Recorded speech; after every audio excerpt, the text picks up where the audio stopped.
Hey, today's video is about options for senior living in the COVID era. And today, my guest is Scott Fisher, owner of, you guessed it, Options for Senior Living here in the Phoenix market. So, hey, Scott, welcome. And I am so excited to tackle this topic. We've both got a lot to share on this, and I really appreciate you joining me. Great to see you, John. Thanks for having me participate and be a part of this. There's a lot to talk about. This is crazy times like we've never seen. Big time, man. So, Right.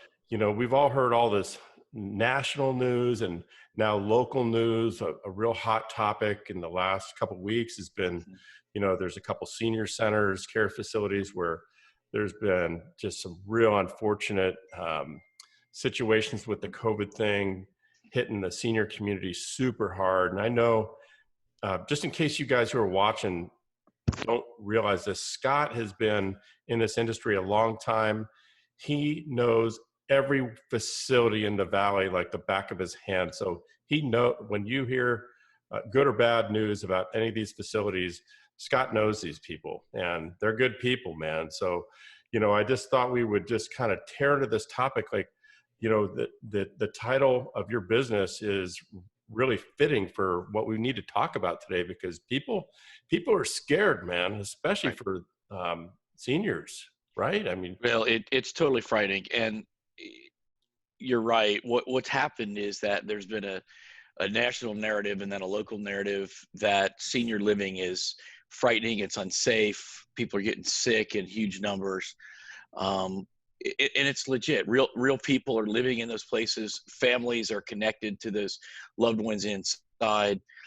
Since the middle of March, families have been held back from going in to visit, so they're waving to their loved ones at the windows. They maybe getting to do FaceTime or virtual meetings like this, but they're not with their loved ones. So it here in a typical assisted living building, you might have 60, 80, 100 and plus people living in pretty close quarters. Usually they have separate apartments, but they're in pretty close quarters. right, However, the narrative that people have been listening to is they've talked about senior facilities all kind of lumped together. And right, there was big blasts of early outbreaks in the skilled nursing facilities or the more medically oriented long-term care facilities, hmm, where people either live for long-term care, or actually there's components of those that are funded by people's insurance, often Medicare, where people have gone post surgery or post extended illness and they're getting rehab and recovery that may not be their primary or future place of long-term residence, but they're there for a 2 or 3 or 4 week window, or that's the intention. However, the states governors, when all this went down, mandated that facilities that had maybe sent a COVID positive patient to the hospital for treatment right. had to accept that COVID positive patient when Oh, they were discharged from the hospital. Well, what was the big screen back in March, 1st of April? Nobody had any equipment. right, Nobody was prepared for this. So now these places that sent their folks to the hospital, they had COVID symptoms. Maybe they were treated and now they're not real sick. They didn't progress into the darker side of the disease, which is real. Now they got to come back, or maybe they've had surgery, they've been exposed to COVID, they got to come back to the place where they came from. Well, guess what? Those folks weren't ready for them, and they weren't protected. So you know what happened? Wildfire. Stuff went down the hall, and now there's 120 people sick in one nursing home in Seattle, Washington, or there's 80 people sick in a place in New Jersey or whatever. In Arizona, we've had outbreaks, but not to the degree that you've seen on the national news, but just in the last couple of weeks, we've had some outbreaks that have now migrated into some of the assisted living, where they've had 15, 20, 25 cases, and some have had some deaths. But assisted living was not, they were the last ones to get the gear and protective equipment to protect their staff and protect their residents from each other. So there's real concern. We're seeing trends go the other direction. But by and large, you hit it on the head. Assisted living people are working their tails off, and they're good people. They love our seniors. They love the families they take good care of. And people are really in better shape than unfortunately, how the media's portrayed it. Here's something that this is just sparking all kinds of thoughts, and I'm just kind of thinking about all your connections in this Hmm. industry, and I'm thinking about Jennifer with Bright Care Solutions and other Hmm. people who you know operate in various little sectors of this senior market, and I'm just thinking about what are some options for people. Like a lot of times, I'm helping somebody sell a house Hmm. for their parent, or for somebody who's maybe they're a senior and they're managing this whole thing themselves. Maybe they're moving to Sun City for the next 8 years, or to um, or maybe out to Pebble or one of these other communities where Hmm. there's all sorts of great lifestyle stuff going on. And maybe there's somebody who does need to be in a facility where there's a little bit of care, or a lot of care. But something like Bright Care Solutions might be able to bridge the gap during Yeah. this era. Isn't that right? Yeah, absolutely. And you're going to see a reluctance to people moving into community living for a little while.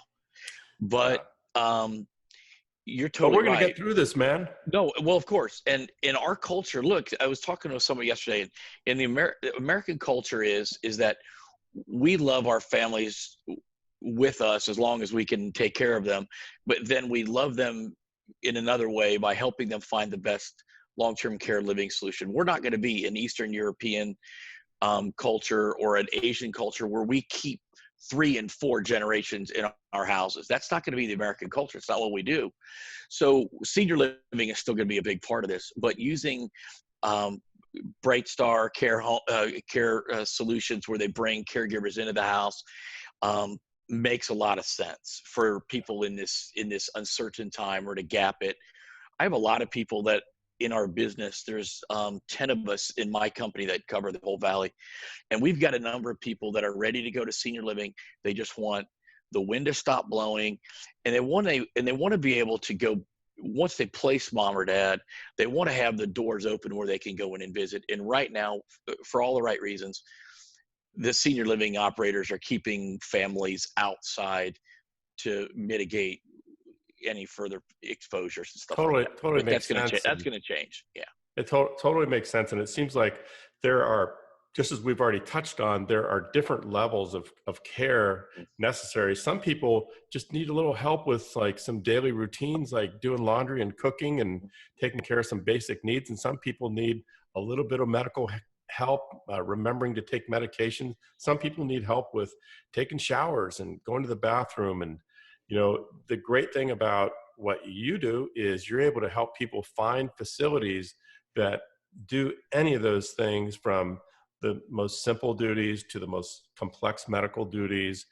There are all sorts of great care facilities in the market right now, helping people who are both physically and mentally challenged. Right. It might be that they have a little dementia, or they could even be a person like my own mom was manic depressive, and she really needed a group home environment where somebody was checking on her. And Right.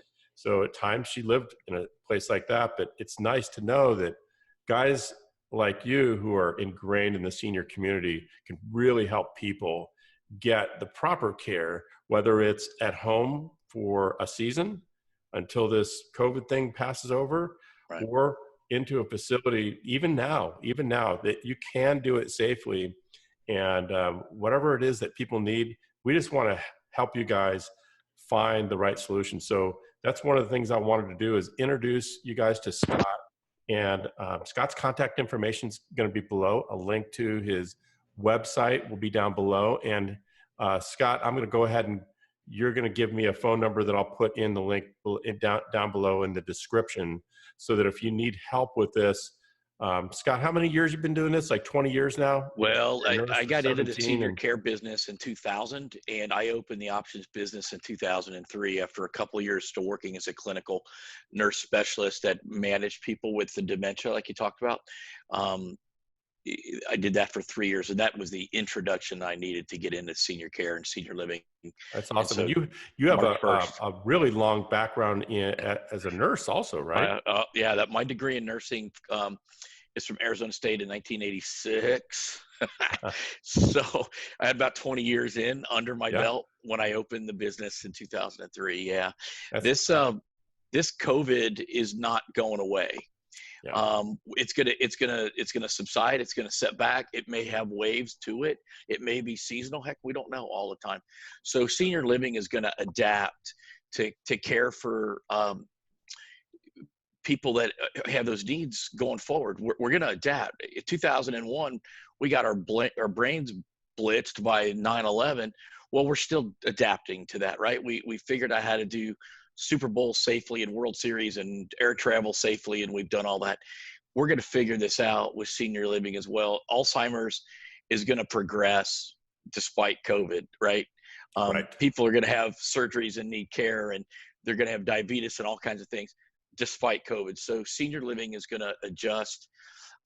My team is here to kind of walk people through those adjustments and still successfully connect them to the right situations. Love it, man. Hey, I love being a real estate agent who has these kind of connections, who can help people out, because it's not always about selling them another house. No, They might be way better off in right. a home, a group home, or in a care facility, or out in a unassisted living place environment Mhm. where other seniors live. Whatever is best for them, that's where we want to guide them to. Right. So, man, I appreciate you talking with me about this today. And everybody, I just wanted to remind you, links for Scott's stuff's down below, and always reach out to me if you have any question about your housing needs or your family's housing needs. And the next video is right here.